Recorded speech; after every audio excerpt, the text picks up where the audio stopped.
তা সভাসদগণ, পুজো তো এসে গেল।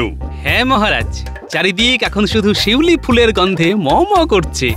মহারাজ, আমি একটা কবিতা লিখেছি। তাহলে আর দেরি করছো কেন? শোনাও শোনাও। আর মাত্র কয়েকটা দিন চলে এসেছে পূজা, স্বর্গ থেকে মর্তধামে আসবেন দশভুজা। নতুন জামা জুতো পরে খাবো দাবো ঘুরবো, কাজকর্ম শিখে তুলে ডানা ছাড়াই উড়বো। দারুণ দারুণ, মনের কথা বলেছো তুমি সভা কবি। তোমার কবিতা আমার প্রাণ ছুঁয়ে নিয়েছে।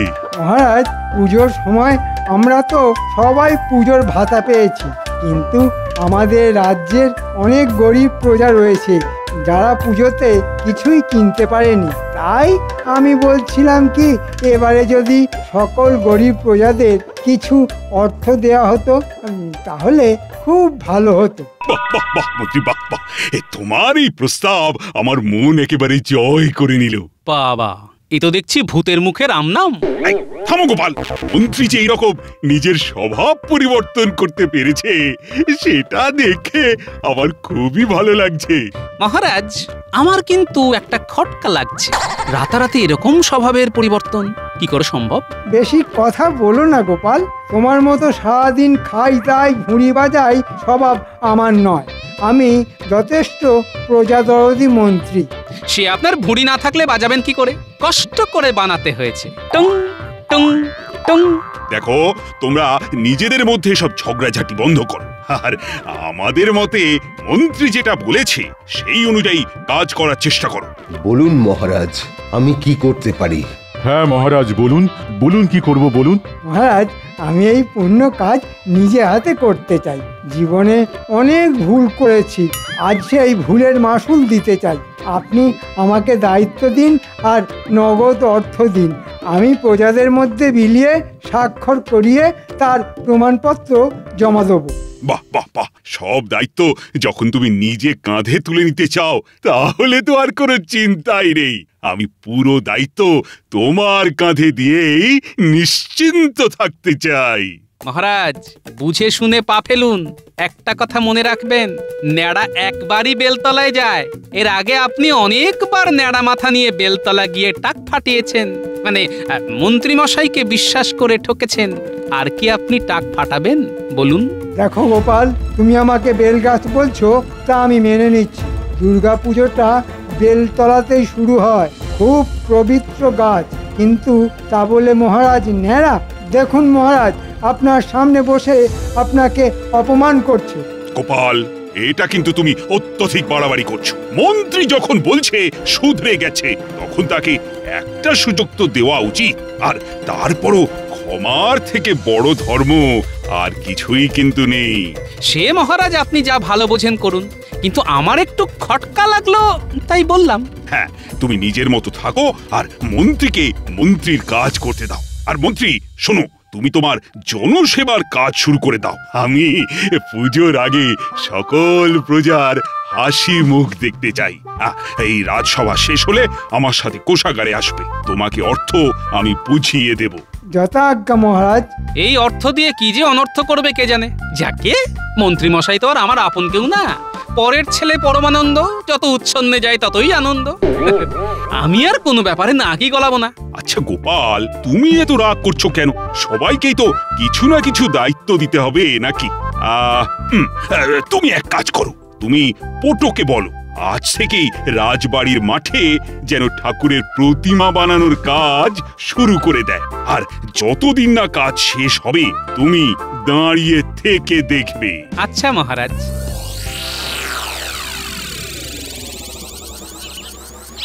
বেটাদের সেই কখন আসতে বলেছি, এক জায়গায় দাঁড়িয়ে দাঁড়িয়ে আমার পায়ে শিকড় গজিয়ে গেল, কিন্তু বেটাদের এখনো কোনো পাত্তাই নেই। তোদের এত আসতে দেরি হলো কেন? হ্যাঁ, আর বলবেন না। ওসব বাজে কথা বাদ দে, এখন আমার কাজের কথা শোন। বলুন বলুন। সামনে তো দুর্গাপুজো। হ্যাঁ, সেই জন্য আমাদের কিছু টাকা পয়সা দেবেন নাকি? ওই নতুন জামা, জুতো, কাপড় এসব কিনবো। সব পাবি, কিন্তু তার আগে রাজ্যবাসীদের টাকা বিলিয়ে দিতে হবে, মহারাজের আদেশ। আপনি ওই রাজ্যবাসীদের অর্থ বিলিয়ে দেবেন? চুপ, যেটা বলছি শোন, আর কাজটা মন দিয়ে কর। আমি টাকা দিচ্ছি না, মহারাজ দিয়েছেন আমার দায়িত্ব বিলিয়ে দেওয়ার, আর সেই সুযোগে কিছু বুঝতেই পারছিস। হ্যাঁ, তা আমাদের কি করতে হবে সেটা খোলসা করে বলুন। শোন, তোরা সকল গরিব দুঃখী প্রজাবাসীদের জন্য দুটো তালিকা বানা। দুটো তালিকা কেন?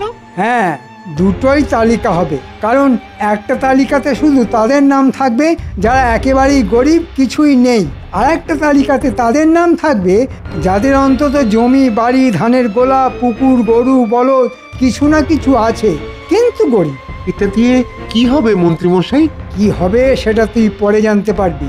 এখন তোদের দুজনকে যেটা করতে বললাম সেটা কর। ঠিক আছে মন্ত্রী মশাই, আমি তাহলে যাদের কিছু আছে বেছে বেছে তাদের নামের তালিকা বানাচ্ছি। আর আমি যাদের কিছুই নেই তাদের নামের একটা তালিকা বানাই। হ্যাঁ, এই তো কি সুন্দর বুঝে গেছিস আমার গলুমলু বটা ঘটা। আরেকটা প্রশ্ন আছে মন্ত্রী মশাই। আবার কি প্রশ্ন? বলছিলাম কি, এই তালিকার মধ্যে আমাদের দুজনের নামও কি ঢুকিয়ে দেব নাকি? মানে আমরাও তো গরিব প্রজা। না না না না, একদম না। তোদের আমি আলাদাভাবে বকশিস দিয়ে পুষিয়ে দেব, তোরা চিন্তা করিস না। এখন যা, তোরা কাজে লেগে পড়। যা যা যা যা।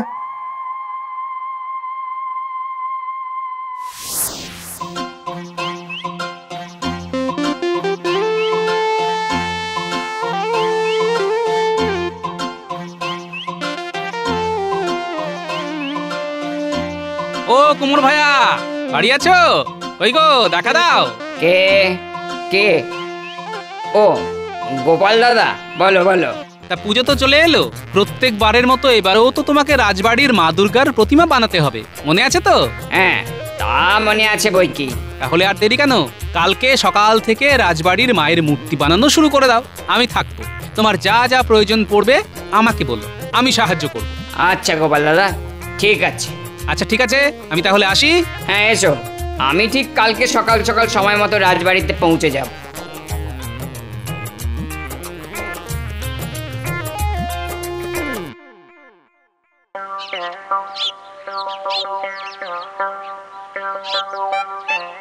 বাপ রে বাপ, কি গরম! শরৎকাল না গ্রীষ্মকাল বোঝা মুশকিল, চা দিয়ে একেবারে ফেটে যাচ্ছে। কি গোপাল দাদা, রাজবাড়ির পুজোর কি খবর গো? আর তোমার ওই বাড়ির পুজোর কেনাকাটা করা হলো? হ্যাঁ তা হয়েছে, রাজবাড়ির পুজো তো হবে, এবারও জাঁকজমক করেই হবে। তা তোমার পুজোর কেনাকাটা কত দূর? আর আমার কেনাকাটা দেখো না, পুজো চলে এলো, কিন্তু দোকানে দোকানে তেমন ওই বেচা কেনাও নেই। এদিকে ওই কদিন আগে ধার দেনা করে ছোট মেয়েটার বিয়ে দিয়েছিলাম, পাওনাদাররা তো ওই রোজ এসে তাগাদা দিয়ে যায়। আমি যা কষ্টে আছি গোপাল দাদা, তোমায় কি বলবো। মনে হচ্ছে একমাত্র ওই পুকুরটাও বেচে দিতে হবে। আর তোমার কোনো চিন্তা নেই, মহারাজ পুজোতে সব গরিব প্রজাদের জন্য অর্থ দেওয়ার বন্দোবস্ত করেছেন। আমাদের মন্ত্রী মশাই সবাইকে দায়িত্ব নিয়ে অর্থ দান করবেন, তোমার ধারও শোধ হয়ে যাবে, আর পুকুরও বেচতে হবে না। তাহলে তো খুবই ভালো হয় গোপাল দাদা, খুবই ভালো হয়। জয় মহারাজের জয়।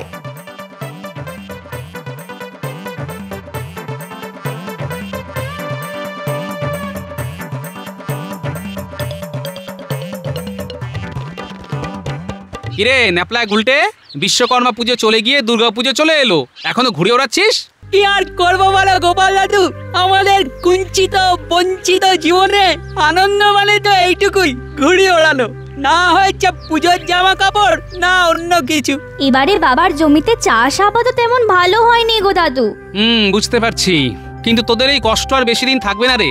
মহারাজ সব গরিব প্রজাদের অর্থ দিচ্ছেন, তোদের বাবাও পাবে। তারপরে সেই দিয়ে পুজোতে নতুন জামা কাপড় পরবি, হই হুল্লোড় করবি, রাজবাড়ির পুজোতে ভোগের প্রসাদ খাবি। কি মজা, কি মজা!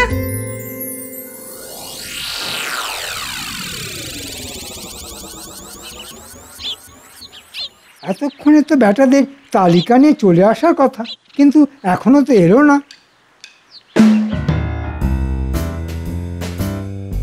এই তো জোড়ামানিক চলে এসেছে। আমরা কখনো কথার খেলাপ করি না, আমাদেরকে কোনো কাজ দিলে আমরা আমাদের শরীর ফেলে দেব, কিন্তু কথা ফেলবো না। তা কি কি তালিকা বানিয়ে এনেছিস দেখা। এই দেখুন, আমার হাতে তাদের নামের তালিকা যাদের জমি জামা পুকুর গরু কিছু আছে।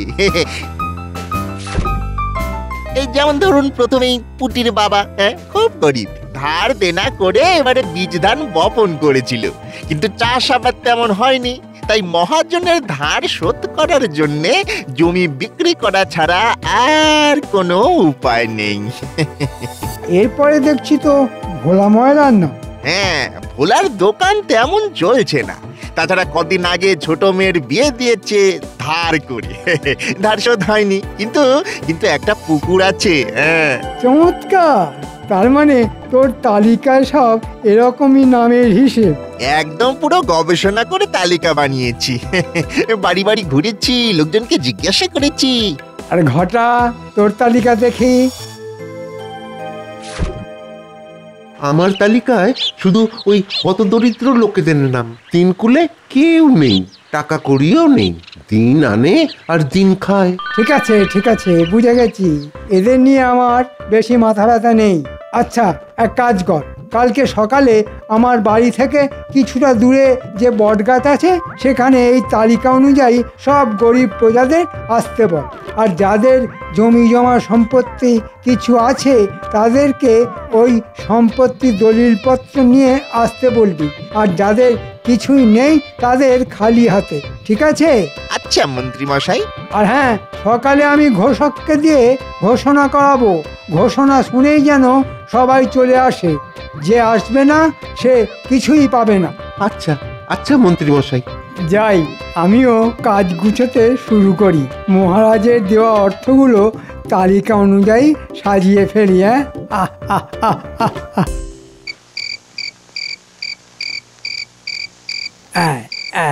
এই 57, 58, 59, 60। এই তখন থেকে মোহরের হিসেব করছো? মহারাজ এত টাকা পয়সা তো দিলেন, কিন্তু আমার শাড়ি গয়না কখন হবে? হবে গিন্নি, হবে, সব হবে। তোমাকে রত্ন দিয়ে ভরিয়ে দেব, তুমি যত্ন করে পড়বে।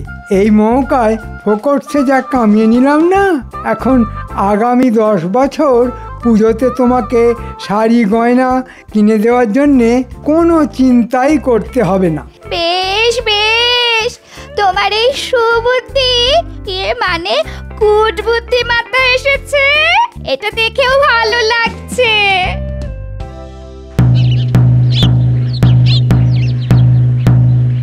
শোনো শোনো শোনো, রাজ্যের সকল গরিব প্রজাদের এক্ষুনি বটতলায় আসার জন্যে অনুরোধ করা হচ্ছে। মন্ত্রী মশাই প্রত্যেক গরিব প্রজাদের অর্থদান করবেন।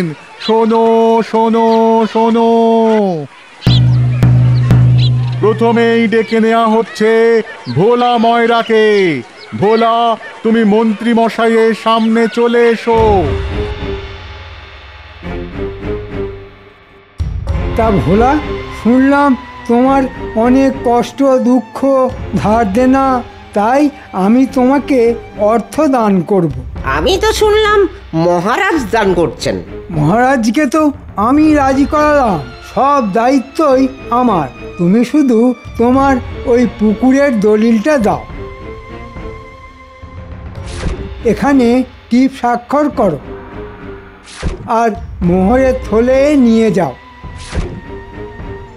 একটা কথা মনে রাখবে, কিছু পেতে হলে কিছু দিতে হয়। কি আর করা যাবে, একটা ধার তো মিটবে।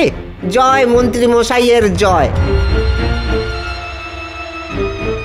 এরপরে আসবে পুটির বাবা।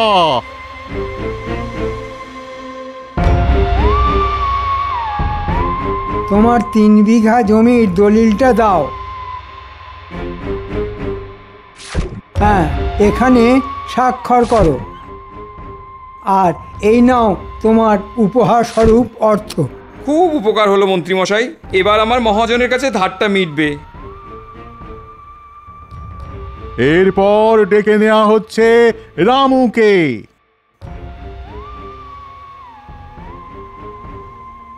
কি রামু, তুমি তো ভিক্ষা করে দিন কাটাও। হ্যাঁ হ্যাঁ মন্ত্রী মশাই।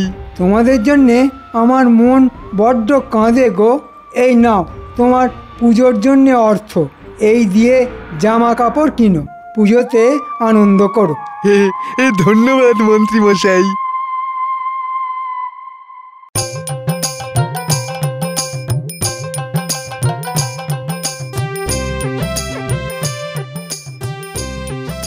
তা কতদিনে তোমার ঠাকুর বানানো হয়ে যাবে? হ্যাঁ এই তো গোপাল দাদা, চোখ আঁকা হয়ে গেছে, আর টুকটাক একটু সাজানোর কাজ বাকি। মহালয়ার আগেই ঠাকুর বানানো হয়ে যাবে। বাহ, তাহলে তো ভালো কথা। ঠিক আছে, মন দিয়ে কাজ করো।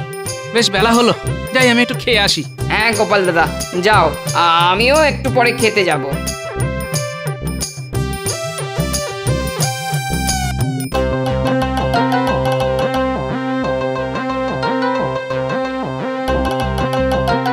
কি রে পুঁটি, পুজোর জামা কাপড় হলো? আর কিভাবে হবে বলো দাদু, মন্ত্রী মশাই তো টাকা দিল, কিন্তু বাবার কাছ থেকে চাষের জমিটা নিয়ে নিল। বাবা ওই টাকা দিয়ে মহাজনের ধার মেটালো। ও এই ব্যাপার, আমি জানতাম মন্ত্রী মশাই কিছু না কিছু দুষ্কর্ম করবেনই, অর্থ নিয়ে অনর্থ করে ছাড়ছেন না। খেতে যাওয়ার আগে আমাকে একবার ভোলার সাথেও কথা বলতে হবে।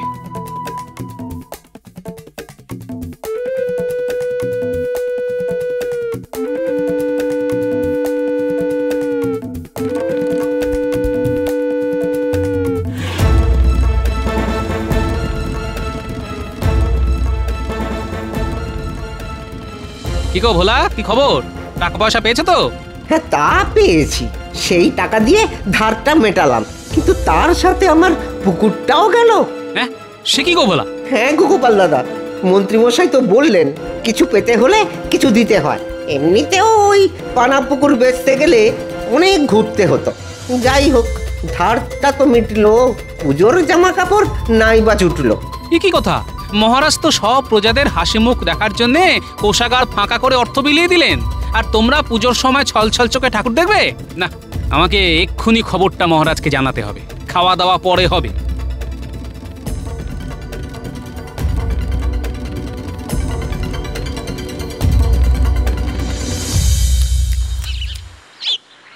এ কি গোপাল, তুমি এখন পটোর ঠাকুর বানানো শেষ? হ্যাঁ মহারাজ, সে কাজ মোটামুটি শেষ। মহালয়ের মধ্যে সব সাজানোও হয়ে যাবে। আমি আপনাকে অন্য ব্যাপারে কথা বলতে আসলাম। আচ্ছা, তো কি ব্যাপার বলো? বলছিলাম কি মহারাজ, মন্ত্রীমশাই তো সবাইকে টাকা পয়সা অর্থ বিলিয়ে দিয়েছেন, কিন্তু সেই টাকা দিয়ে সবাই জামা কাপড় কিনেছে কিনা, সবাই হাসি খুশি আছে কিনা, সেটা তো জানা দরকার মহারাজ। হ্যাঁ তা তো একদম ঠিক কথা। তাই মহারাজ আপনি এক কাজ করুন, মহালয়ের দিন রাজ্যের সকল গরিব প্রজাদের বলুন রাজবাড়ির প্রাঙ্গণে যেখানে ঠাকুর বানানো হয়েছে সেখানে যেন এসে হাজির হয়। এটা খুব ভালো প্রস্তাব দিয়েছো। আমি কালকেই ঘোষককে দিয়ে বলা করাবো। এবার মন্ত্রী মশাই বুঝবে ঠেলা।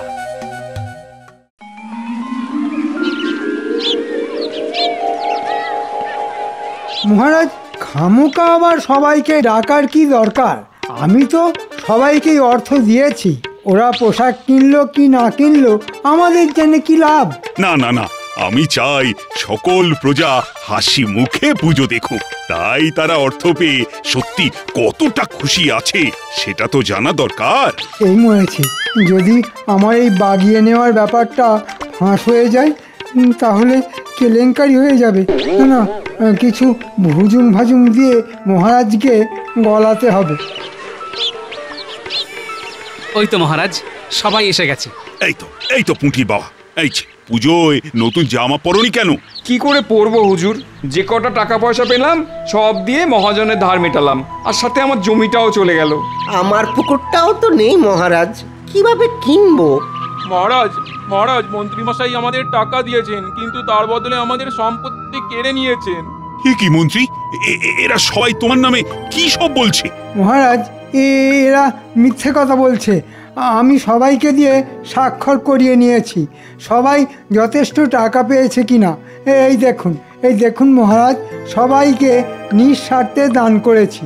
মহারাজ, গ্রামের অনেক প্রজারাই নিরক্ষর, ওরা দেখুন কেউ নিজের নামই স্বাক্ষর করতে পারে না, তাই কাগজে কি লেখা আছে না বোঝাই স্বাভাবিক। এই মরেছে, গোপালের তো দেখছি সব কিছুতেই যুক্তি তৈরি করা আছে। এ কি মুখ ফসকে আমি কি বলে ফেললাম? হ্যাঁ, ছি ছি ছি মন্ত্রী, আমি এই জন্য তোমাকে বিশ্বাস করে দায়িত্ব দিয়েছিলাম। ভুল হয়ে গেছে মহারাজ, ক্ষমা করুন। মানে মহারাজ, আমি ভিখারি বলে আমার কাছে কিছু নেই, তাই আমাকে মন্ত্রীমশাই কম অর্থ দিয়েছে। হ্যাঁ, এটা আমি ভোলার কাছ থেকে জানতে পেরেছি।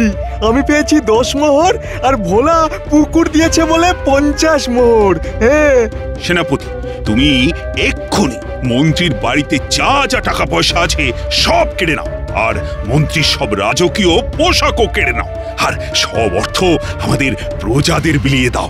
জয় মহারাজ কৃষ্ণচন্দ্রের জয়। জয় জয় মহারাজের জয়। মহারাজ, এটা করবেন না, এটা করবেন না। আমার মান সম্মান ধুলোয় মিশে যাবে। দাঁড়ান মন্ত্রী মশাই, দাঁড়ান বলছি, দাঁড়ান। সত্যি গোপাল, আজ তুমি আমার চোখ খুলে দিলে, নইলে সব অর্থ দিয়ে মন্ত্রী অনর্থ করে ফেলতো। এই সবাই বলো, জয় গোপালের জয়, জয় গোপালের জয়। আমার জয়ধ্বনি না দিয়ে মা দুর্গার জয়ধ্বনি দিন। জয় মা দুর্গা, জয় মা দুর্গা, জয় মা দুর্গা, জয় মা দুর্গা। ওরে বাবা রে, ওরে বাবা রে, মরে যাবো রে।